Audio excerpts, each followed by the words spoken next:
trastorno de conducta cuando existe una conducta repetida, mantenida en el tiempo, como mínimo de 6 meses de evolución, y es una conducta con una alteración tal que sobrepasa la conducta que debe tener un niño acorde a la edad y a las normas sociales establecidas en la sociedad en que vive.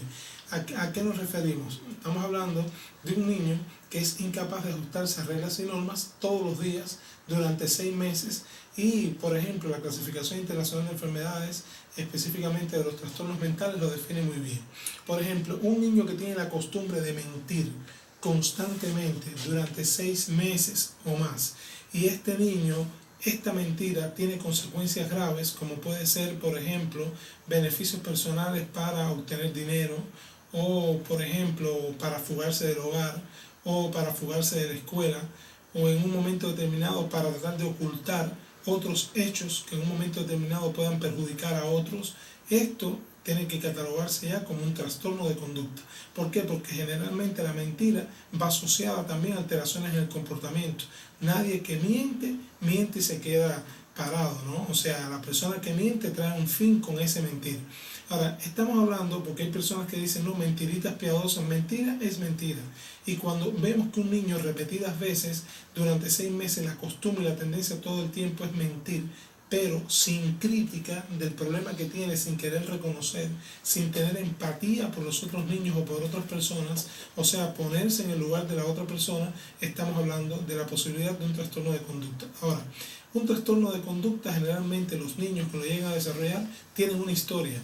Entonces te das cuenta que los niños desde que tienen 3 años tienen conductas que están también fuera de lo que es apropiado para la edad. Un niño de 3 años, por ejemplo, no tiene por qué tomar un perrito y matarlo, sacarle los órganos o romperlo, no tiene por qué hacerlo.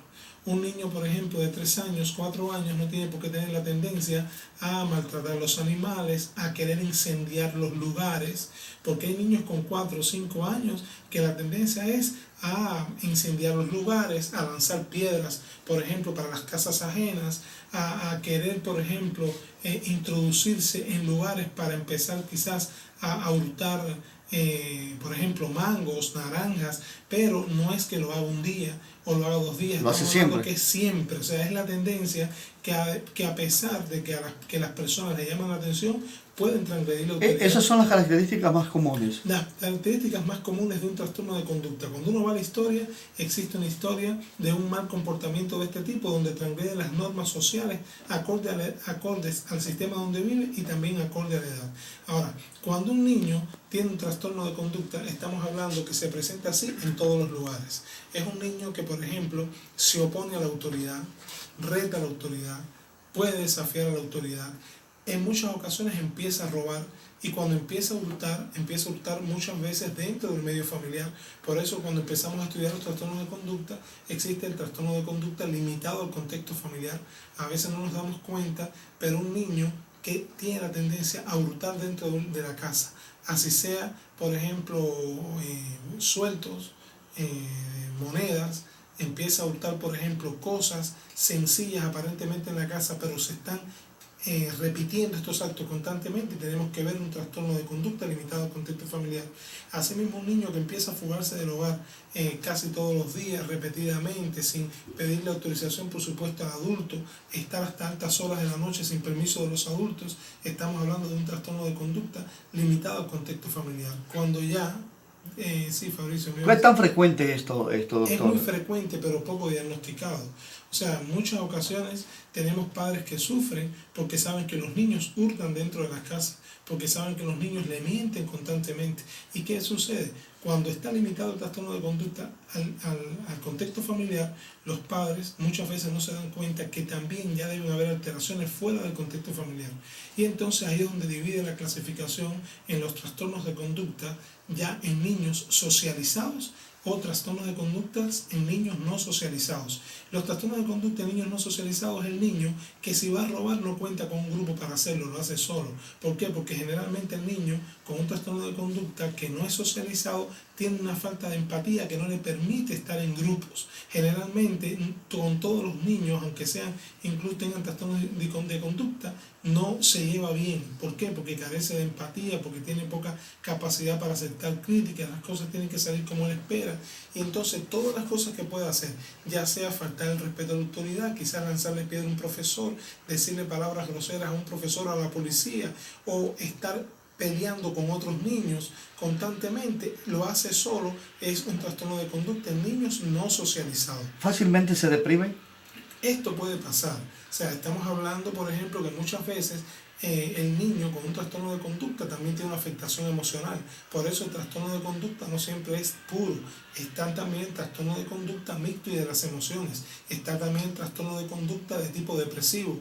Por ejemplo, estamos hablando aquí de niños que han tenido una historia de maltrato bastante grande, que siempre han tenido un fondo de tristeza importante y llega un momento que en medio de esta depresión mantienen un rechazo al medio que es incontrolable. Entonces, todo lo que ellos se imaginen que puede ser una crítica o pueda ser un obstáculo para lo que ellos quieren hacer, puede generar una alteración en la conducta y en el comportamiento importante. Sin embargo, cuando comienzas a profundizar y hacer el interrogatorio, ves que el niño puede llorar delante de ti, el niño puede llegar a aceptar que cometió el error, pero no sabe cómo solucionar su problema. Ahora, es importante saber que muchos de estos niños que tienen también síntomas depresivos y tienen trastornos de conducta han sido niños que han sido criados sin límites. En muchas ocasiones estamos hablando de madres o padres o adultos que lo han abandonado. Son niños, por ejemplo, que aunque tienen la familia muchas veces y los padres son trabajadores, pasan mucho tiempo sin estar con ellos. Los niños regresan de los colegios, regresan de las escuelas y pasan las tardes enteras solos. Y dentro del tiempo ese pueden hacer muchas cosas y pueden unirse a grupos incluso que le enseñen cosas que están por encima, o sea que no están apropiadas a la edad, y vemos niños por ejemplo de 10 años que andan con chicos de 15 y 16, son niños que desde que tienen 8 años ya están aprendiendo cosas que no son apropiadas para su edad. Entonces este niño, por supuesto, la mentalidad, la inteligencia, sus emociones van a cambiar.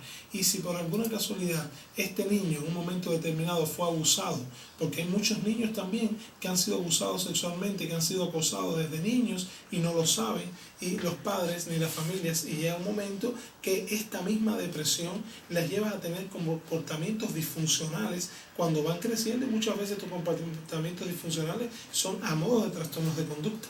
Y también tenemos como dentro de los trastornos de conducta el trastorno oposicionista desafiante, que es importante aclarar que este trastorno no es porque un niño se oponga a algo, desafíe en determinados momentos, no es un trastorno oposicionista desafiante. La literatura aclara bien que el trastorno oposicionista desafiante debe comenzar a los 8, máximo 9 años de edad. Si hay un niño con 6 años que se opone o desafía, no podemos decir que es un oposicionista desafiante.